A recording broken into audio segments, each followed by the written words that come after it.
Stress, anxiety, over thinking ഉണ്ടെങ്കിൽ ആരെ കാണണമെന്ന് കൺഫ്യൂസ്ഡ് ആണോ?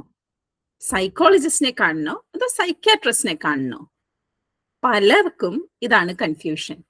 പക്ഷെ സത്യം എന്താണെന്ന് പറയട്ടെ, ഇവർ രണ്ടുപേരും ഓപ്പോസിറ്റ് അല്ല. ദേ ആക്ച്വലി വർക്ക് ടുഗെദർ. നമുക്ക് മനസ്സിലാക്കാം എന്താണ് ഈ സൈക്കോളജിസ്റ്റ് എന്ന്. സൈക്കോളജിസ്റ്റ് എന്ന് പറയുമ്പോൾ അവർ ടോക്ക് തെറപ്പി അഥവാ ടോക്കിംഗ് തെറപ്പിയാണ് ചെയ്യുന്നത്. എന്ന് പറയുമ്പോൾ അവർ നിങ്ങളുടെ തോട്ട്സ്, ഇമോഷൻസ്, ബിഹേവിയർ ഇവയെല്ലാം മനസ്സിലാക്കാനും മാനേജ് ചെയ്യാനും നിങ്ങളെ ഹെൽപ്പ് ചെയ്യുന്നു.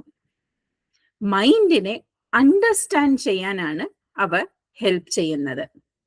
അതേസമയം സൈക്യാട്രിസ്റ്റ് മെഡിക്കൽ ഡോക്ടേഴ്സ് ആണ്.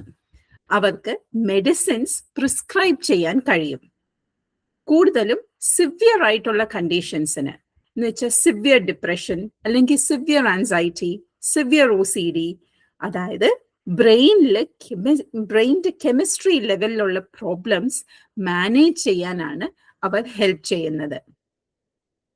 ഇനി പ്രധാനപ്പെട്ട കാര്യം, സൈക്കോളജിസ്റ്റും സൈക്യാട്രിസ്റ്റും ഒന്നിനൊന്ന് ഓപ്പോസിറ്റ് അല്ല. ദേ കോംപ്ലിമെന്റ് ഈച്ച് അതർ. സിമ്പിൾ ആയിട്ട് പറഞ്ഞാൽ psychologist talking therapy, psychiatrist medicines prescribe ചെയ്യുന്നു. പക്ഷേ ഭൂരിപക്ഷം കേസുകളിലും രണ്ടും ഒരുമിച്ച് ഉപയോഗിക്കുന്നതാണ് ബെസ്റ്റ് റിസൾട്ട്സ് തരുന്നത്. ഇനി നിങ്ങൾ ആരെ കാണണം? സിമ്പിൾ ആയിട്ട് എക്സ്പ്ലെയിൻ ചെയ്താൽ, മൈൽഡ് ഇഷ്യൂസിന്, അതായത് സ്ട്രെസ്, ഓവർ തിങ്കിങ് അതുപോലുള്ള ചെറിയ ഇഷ്യൂസിന് നിങ്ങൾക്ക് സൈക്കോളജിസ്റ്റിനെ കാണാം. അതേസമയം സിവിയർ ആയിട്ടുള്ള സിംറ്റംസ് ഉണ്ടെങ്കിൽ, സിവിയർ പാനിക് അറ്റാക്സ്, വീണ്ടും വീണ്ടും പാനിക് അറ്റാക്സ് വരുന്നു, അല്ലെങ്കിൽ സിവിയർ ആയിട്ട് ഡിപ്രഷൻ, നമ്മുടെ ഡേ ടു ഡേ ലിവിങ്ങിനെ അത് ഭയങ്കരമായിട്ട് ബാധിക്കുന്നു, അതുപോലുള്ള പ്രശ്നങ്ങൾക്ക് സൈക്യാട്രിസ്റ്റിനെ കാണാം. പക്ഷേ ഞാൻ പറഞ്ഞതുപോലെ ഭൂരിപക്ഷം കേസസിലും രണ്ടും ഒരുമിച്ച് ഉപയോഗിക്കുന്നതാണ് ബെസ്റ്റ് റിസൾട്ട്സ് തരുന്നത്. സയന്റിഫിക് എവിഡൻസ് പറയുന്നത് the combined effect of medicines and talking therapies is always better than either treatment alone എന്നാണ്.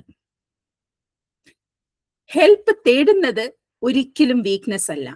നിങ്ങൾക്ക് എന്തെങ്കിലും മാനസികപരമായിട്ടുള്ള പ്രശ്നങ്ങൾ ഉണ്ടെങ്കിൽ സൈക്കോളജിസ്റ്റിനെ കാണുവോ സൈക്യാട്രിസ്റ്റിനെ കാണുവോ, പ്രധാനപ്പെട്ടത് ഹെൽപ്പ് തേടുക എന്നുള്ളതാണ്. ഹെൽപ്പ് തേടുമ്പോൾ it means you are taking care of yourself.